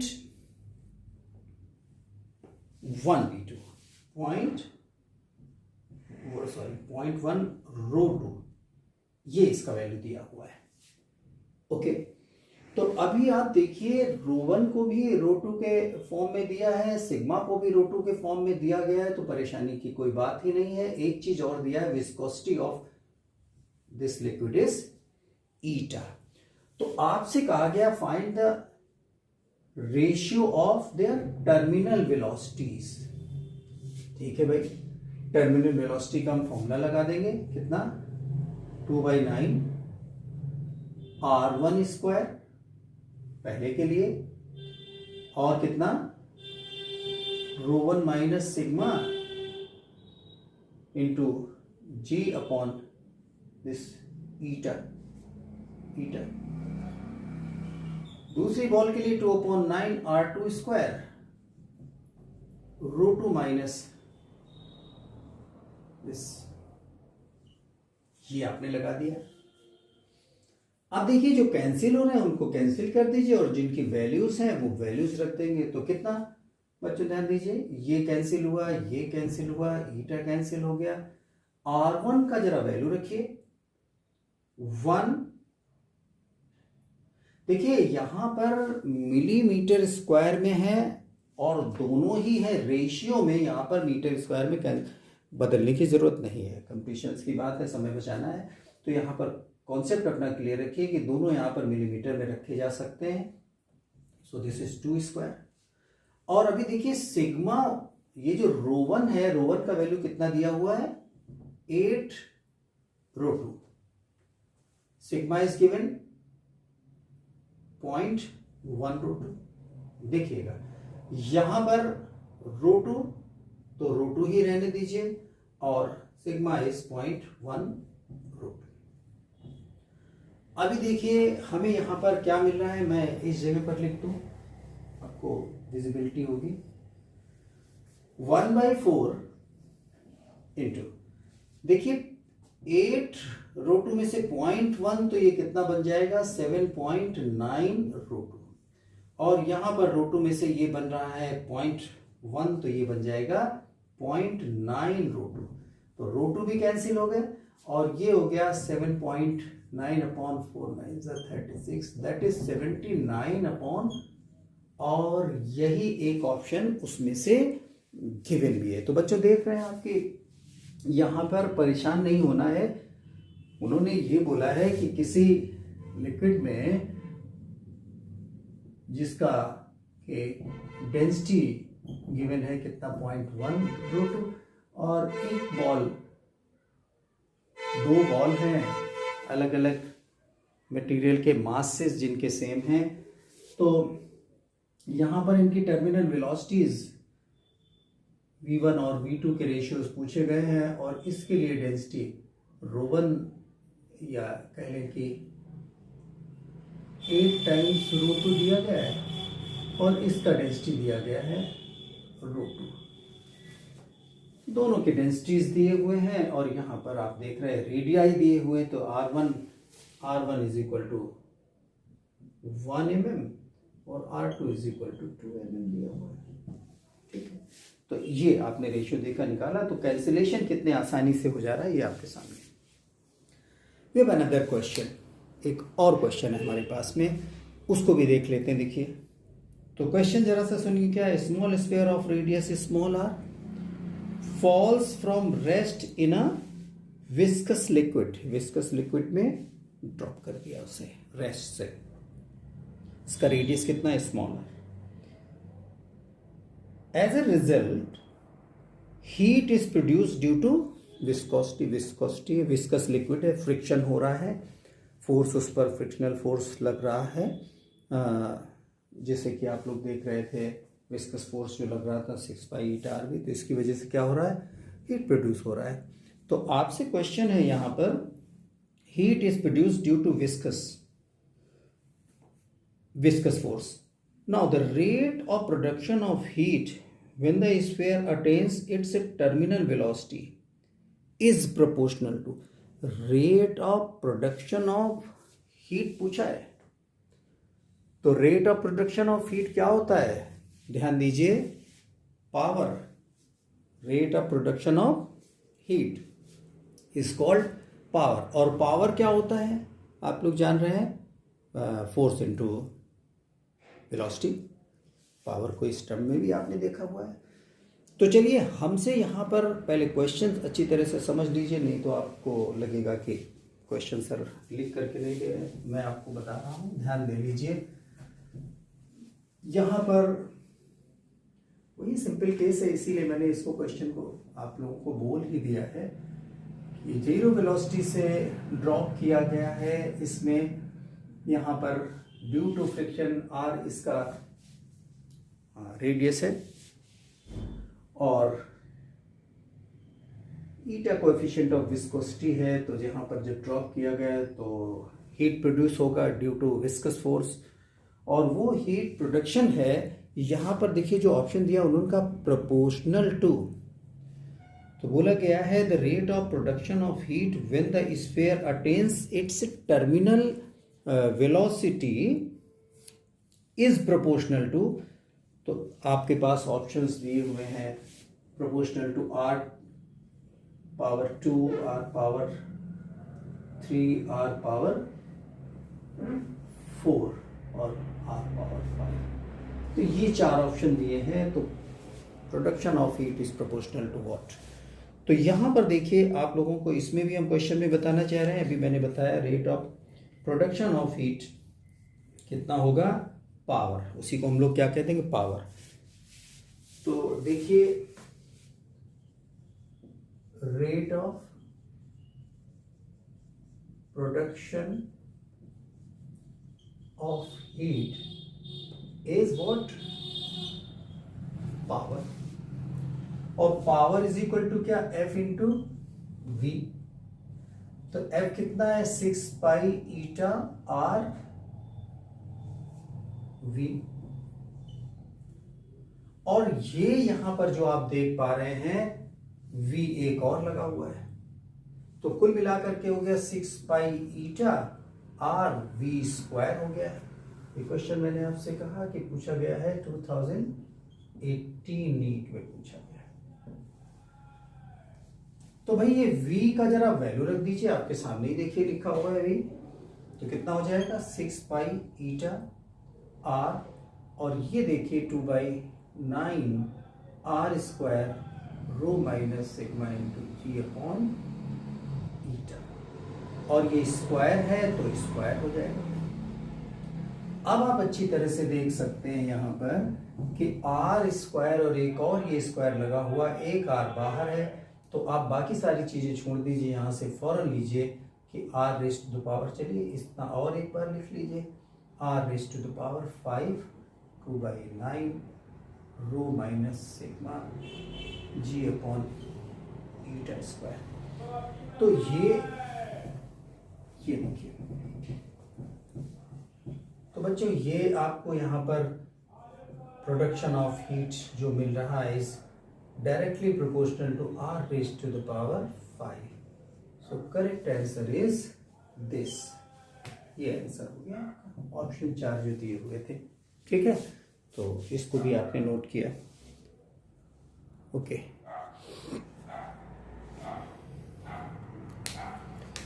अब देखिए बच्चों यहाँ पर हमारे पास में सरफेस टेंशन पर तो काम आगे होना है, लेकिन हम आप लोगों को कुछ और भी क्वेश्चंस देख रहे हैं कि अगर बता सके तो बेहतर होगा। एक बच्चों जहाँ पर मैंने आप लोगों को देखिए ये इफ्लक्स का वेलोसिटी बताया था, उसी में मैंने आपको रेंज बताया था, मैक्सिमम रेंज भी बताया था। तो प्लीज़ एक टर्म वहाँ पर छोटा सा नोट कर लीजिए, ये आपको कहीं कहीं मिलेगा, time taken to empty the tank, please note कर लीजिए, ये बात कहीं रह न जाए। उस पार्ट में देखिए मुझे अभी ये ध्यान आया, मैं लिखे दे रहा हूँ यहाँ पर, time taken to empty the tank. पूरे टैंक को खाली होने में कितना टाइम लगेगा वो आप लोग नोट कर लीजिए यहाँ पर। तो देखिए ये कुल मिलाकर के क्या है, T इज इक्वल टू, देखिए ओरिफिस जो था टैंक का, ये देखिए मैं यहाँ पर एक बार आपको बतला दूं, ये जो ओरिफिस था इसका रेडियस स्मॉल a अगर है, और ये जो टैंक है उसका रेडियस कितना है, उसका क्रॉस सेक्शन कितना है, कैपिटल A, और इसका क्रॉस सेक्शन कितना है, स्मॉल a है। तो इसको ये हो जाएगा कुल मिलाकर के capital A upon small a, और ये कितना देखिए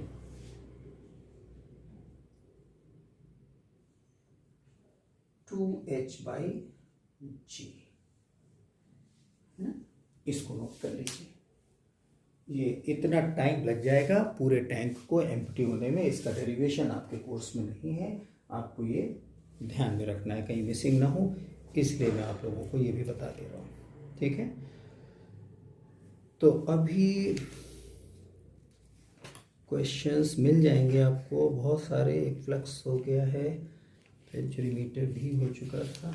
अच्छा, एक बात आप लोगों से बता रहे थे, जो बर्नौली थ्योरम पे जो बहुत सारे एग्जाम्पल्स हैं, आपने पहले भी पास्ट में पढ़ रखे हैं, उनको मैं यहाँ पर डिस्कशन नहीं इसलिए कर रहा हूँ क्योंकि मैं ये जान के चल रहा हूँ कि आपने क्लास 12th में ये सब, क्लास 11th में ये सब देखा हुआ है।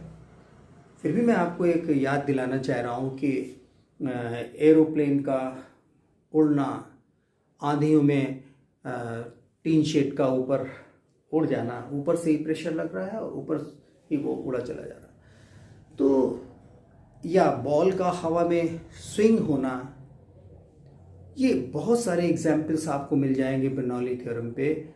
तो इसमें क्या एक्चुअली है कि सम ऑफ प्रेशर एनर्जी और kinetic energy, potential energy per unit volume.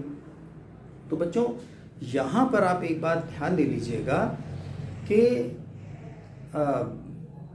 जब भी कहीं पर वेलोसिटी ज़्यादा हो जाती है, देखिए उसका पोटेंशियल एनर्जी तो हाइट सेम है तो सेम ही होगा, लेकिन अगर प्रेशर और काइनेटिक एनर्जी में देखा जाए तो अगर काइनेटिक एनर्जी आपकी ज़्यादा है कहीं पर, तो जाहिर सी बात है प्रेशर एनर्जी कम होगा, क्योंकि कांस्टेंट है, सम तो उसका कांस्टेंट ही रहना चाहिए।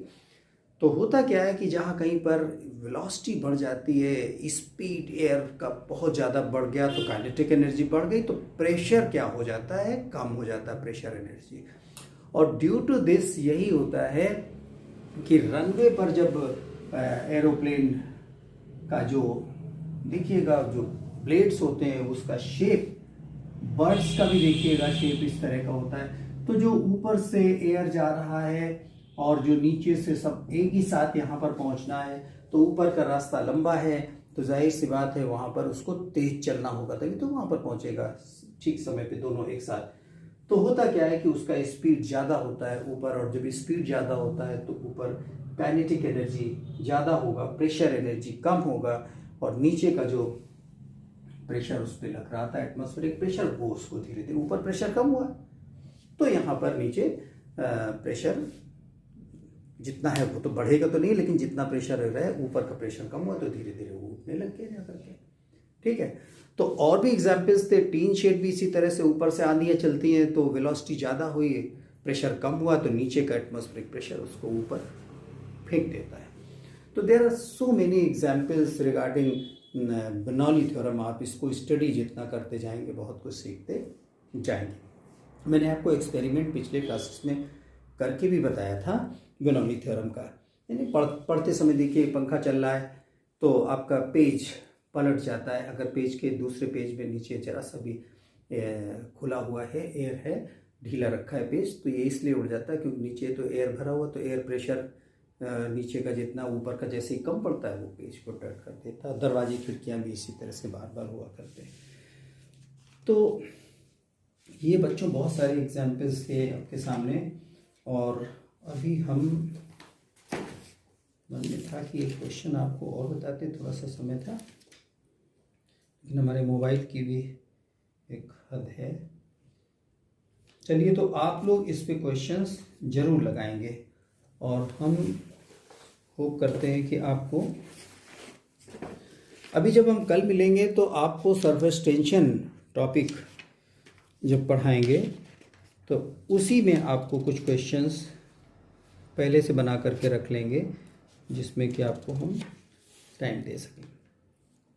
बस सरफेस टेंशन की बेसिक बातें ज़रूर आपको बताएं कि पढ़ करके रखिएगा तो ज़्यादा समझ में आएगा कि किसी भी लिक्विड के जो सरफेस होता है उस पर एक फिल्म जैसा मेंटेन रहता है, एक झिल्ली जैसी रहती है, जिसको कि हम कई तरह से इमेजिन कर सकते हैं, मतलब देख सकते हैं।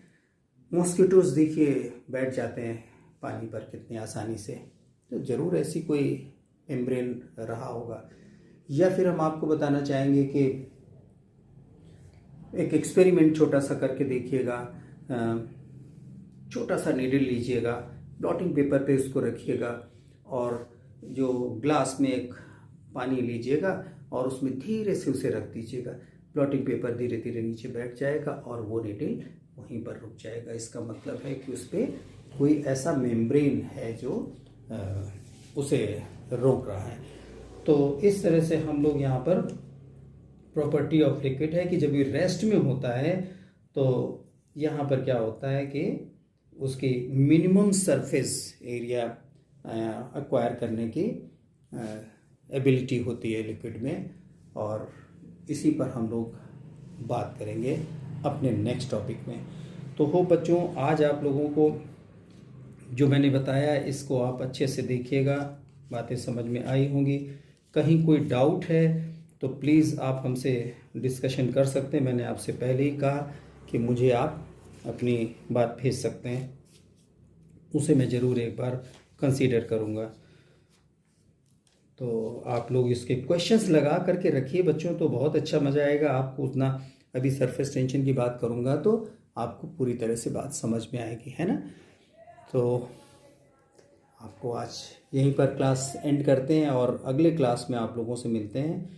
तो हम इस चैप्टर को, जिसको कि यहाँ पर फ्लूइड मैकेनिक्स के नाम से आप देख रहे हैं, इसमें हमने प्रेशर पर बात कर ली, हमने यहाँ पर डेंसिटी की बात की थी। डेंसिटी के बाद हम लोगों ने यहाँ पर फ्लो ऑफ लिक्विड था, उस केस में बात किया था कि कभी लिक्विड टर्बुलेंट होता है या फिर किन कंडीशंस में रेनॉल्ड नंबर से देखा था कि उसको हम देख सकते हैं। और उसके बाद हम लोगों ने यहाँ पर Bernoulli theorem, law of continuity principle, इसके बाद स्टोक्स लॉ और ये जो तमाम सी बातें देखी, ये सारी बातें आपको ज़रूर समझ में आई होंगी। तो होप कि आपसे फिर मुलाकात होती है, कल मिलेंगे तो चैप्टर को पूरी तरह से ब्रीफ करेंगे और एंड करेंगे। Okay, till then bye, good day.